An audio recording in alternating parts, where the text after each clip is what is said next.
Just the minute I turn the camera on, here comes my cat. Every time I come out here to do this. Yeah. Alright, I'm going to talk about laws of nature. Talking about this book again. Sketch for Systematic Metaphysics by Armstrong. Now in this book... Hey, Paul. Lay down, buddy. Lay down. I cannot pet you right now. Lay down. Lay down, bub. Sorry, I'm trying to find the contents to discuss what I'm going to do next. I'm going to do laws of nature, and probably dispositionalism, particular truth makers, and then possibility, actuality, and necessity.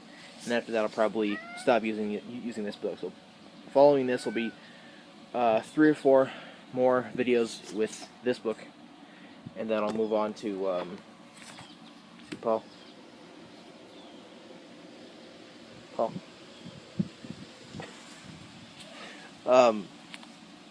There'll be 3 or 4 more videos on this book, on that, and then I'll either move to a book I have by Olson on essentialism, or anthology on truth makers, one of those two, and then I'll go from there. But I want to talk about laws of nature. I'm not gonna talk about the whole thing of what Armstrong talks about in here. So he does talk a lot about different things in here, and essentially, what I would like to do here is I'd like to discuss a couple things that he talks about, and then discuss for one thing, universals, and how universals will lead to possibly having laws of nature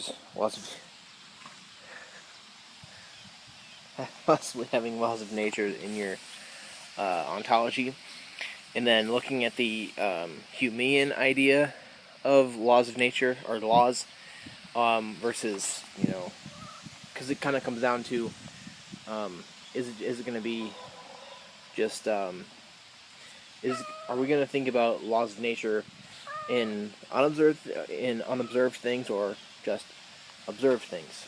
So I'm going to read here.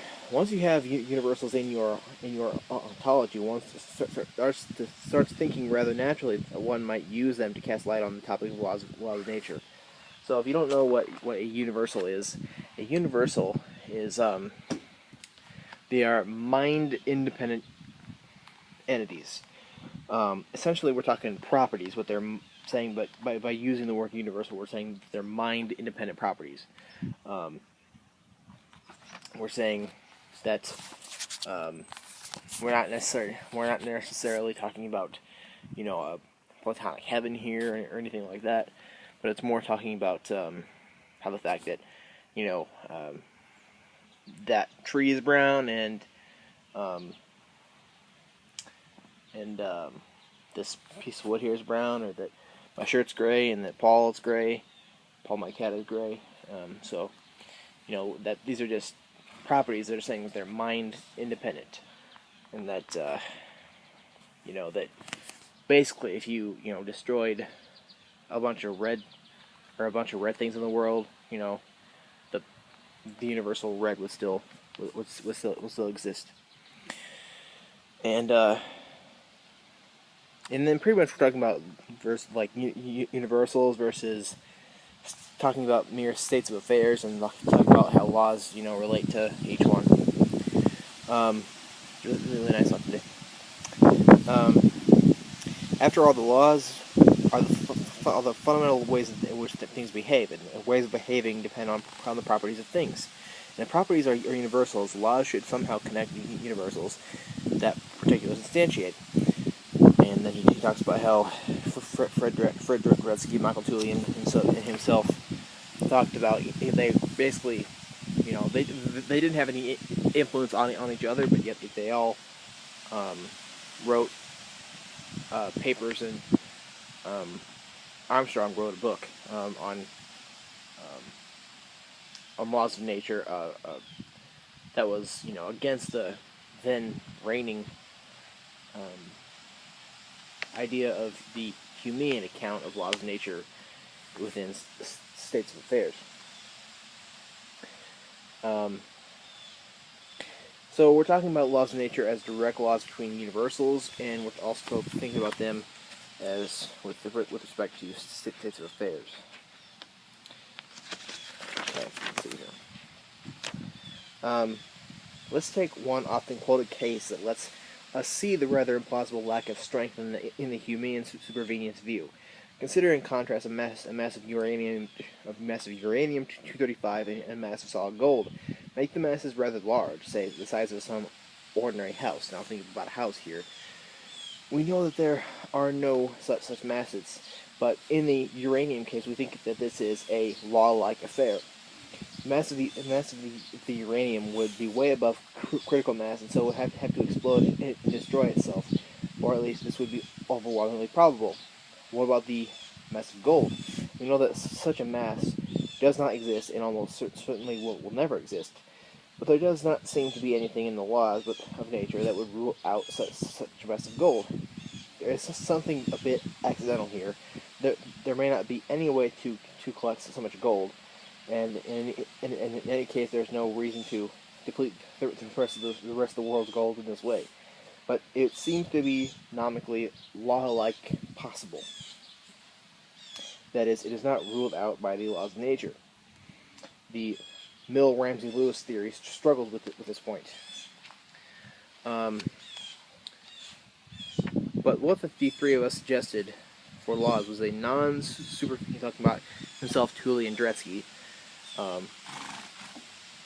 What the three of us suggested for laws was a non-supervenient direct link between universals. Suppose that F's are G's, and with F and G universals, and this will suggest, but certainly not entail, that there's a direct link between two universals such that being an F ensures being a G.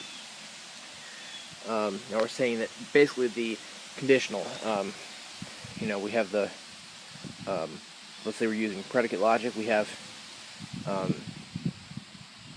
the universal quantifier x, and then saying f of x, or if f of x, then g of x, saying that f conditional g.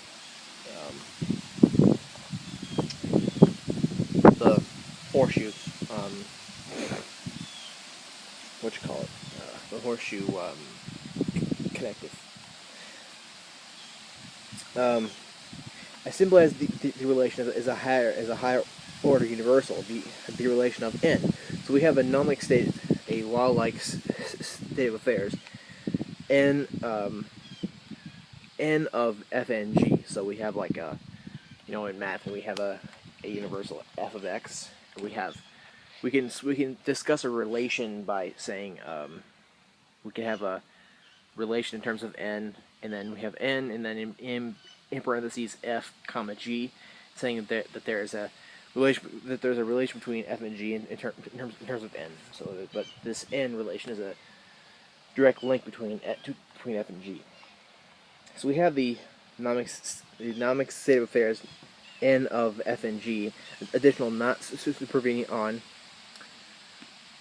the first order states of affairs. N was chosen as standing for nomically necessitates, but this necessitation was taken by all of us to be a contingent relation between the universals involved. The idea that n of f and g should entail that all f's are g's, although there is no entailment in the reverse direction. So it's saying it's a conditional, not a biconditional. You can see how this enables one to say that something very interesting, that laws explain what happens.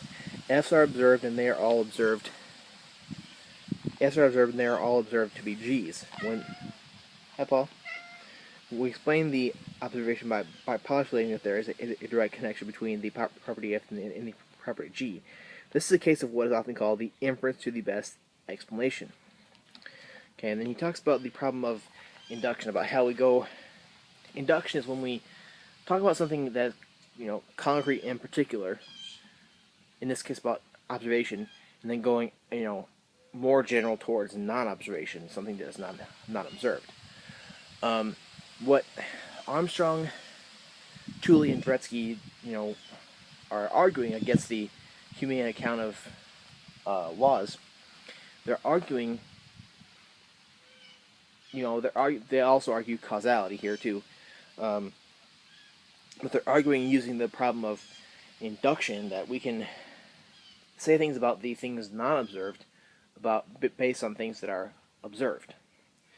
Pretty much saying that we can link all universals with these laws of nature based on things observed, and that spans all of the universals, observed or not, because of what we have observed. And then, what if we don't believe this? If we're not gonna argue this, then we have to argue the humane account, which says that laws are just regularities between states of affairs. And in the last video, I used this book to talk about states of affairs, and pretty much we talk about states of affairs. We talk about a world as a totality of facts that comes from Wittgenstein. That's really what we're saying. Now, I want to know what you think about this, or anything that you've read. I'm sure that I'll go into this, later in the future, because I have various books. I have 4 books on metaphysics, and one of them is a big, thick Blackwell anthology. So I'm sure I'll get back to this issue of things like supervenience and laws of nature and universals, and causation and such too. So I guess what I'm thinking right now is that the only thing that a law should be is really a law should merely be a regularity between the world as a totality of facts. The world is a totality of facts, as states of affairs, and that because of the fact that we don't have observation of lots of things, that I don't think that it gives us very much, I guess, warrant to looking at things in terms of, or to having laws of nature span things that we have not observed. Thanks. Let me know your thoughts. I'm sure I'll be back to this issue, but this is just a mere introduction to the concept.